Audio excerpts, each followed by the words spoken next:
नमस्कार. मी राजेश पाटील, कला शिक्षक, इंडियन हायस्कूल मनमाड. मी बऱ्याच दिवसापासून ब्लॅकबोर्ड फलकलेखन करतोय. काही दिवसापूर्वी मला सरस्वती कंपनीचे विष्णू हावळे सरांचे हे खळू मिळाले.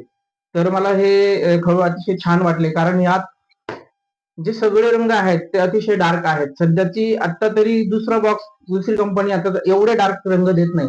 तर या ठिकाणी सगळे रंग अतिशय डार्क आहेत. दुसरी विशेष गोष्ट म्हणजे या रंगीत खडूत या ठिकाणी एक दुसरं कंपार्टमेंट दिलं. यात सगळ्या रंगांचे विविध छटा, विविध ग्रेड या ठिकाणी दिलेत. फिकट छटा या ठिकाणी दिल्यात. छटा आपल्याला ब्लॅकबोर्ड साठी अतिशय उपयुक्त ठरतात. त्याचबरोबरीने या बॉक्समध्ये तुम्हाला ब्लॅक रंग देखील येतो. तसेच सरांनी फलक लेखनासाठी ह्या सॉफ्ट पेस्टलची देखील निर्मिती केली आहे. तर सरस्वती चार्ट इंडस्ट्री ही बार्शी येथील वावळे सरांची ही कंपनी आहे.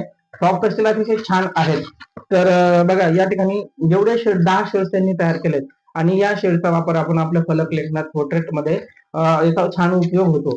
तर तुम्ही मागे बघू शकता की हे जे चित्र मी काढले, तर यात मी सरस्वती कंपनीचे रंगीत खडू व इतर माझ्याकडे जे दुसऱ्या कंपनीचे खडू असतात ते मिक्स करून मी हे वापरले. पण जास्त प्रभाव हे आपल्याला हे जे डार्क रंग दिसत आहेत तर ते सरस्वती कंपनीचे चालक आपल्याला देत असतात. तर हे बघा या चित्रात देखील मी सरस्वती कंपनीचे खडू वापरले. नक्कीच माझे जे कला शिक्षक सहकारी असतील किंवा ज्यांना ब्लॅकबोर्ड करायची इच्छा असेल त्यांनी एकदा हे सरस्वती कंपनीचे खडू नक्कीच वापरून बघा. अतिशय छान रिझल्ट आहे. धन्यवाद.